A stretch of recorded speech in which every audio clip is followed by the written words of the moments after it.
ஒரு சிறிய கிராமத்தில் ராமு என்ற நெறி படைத்த தோட்டக்காரர் வாழ்ந்தான். அவன் தனக்கான வேலையை மிகவும் உழைத்துச் செய்தான். ஆனால் அவனுக்கு தன் மகன் சுந்தர் மட்டுமே ஒரு கவலை. சுந்தர் கல்லூரியில் படிக்காமல் நேரத்தை வீணடித்தான். ஒரு நாள் ராமு தன் மகனை அழைத்து, நீயும் உன் நண்பர்களும் மரம் நட வேண்டும். உன் நடப்பை திருத்தி உனக்காக ஒரு நல்ல மரத்தை பயிரிடு என்றான்.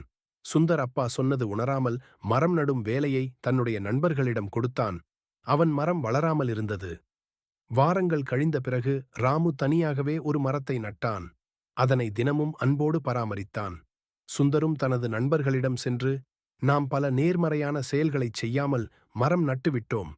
அப்பா சொன்னது உணராமலேயே வாழ்க்கையில் நாம் ஏமாந்திருக்கிறோம் என்றான். சுந்தர் அப்பாவிடம் சென்று தன் தவறுகளை உணர்ந்து மன்னிப்பு கேட்டான். ராமு, வாழ்க்கையில் தானாக முயற்சி இல்லை என்றால் முடிவு சரியாக இருக்காது.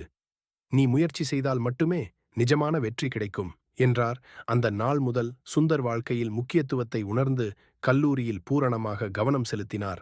கதையின் மோரா, மற்றவர்களின் உதவியால் மட்டும் வெற்றியை அடைய முடியாது. தானாக முயற்சி செய்வது மட்டுமே உண்மையான வெற்றியை தரும்.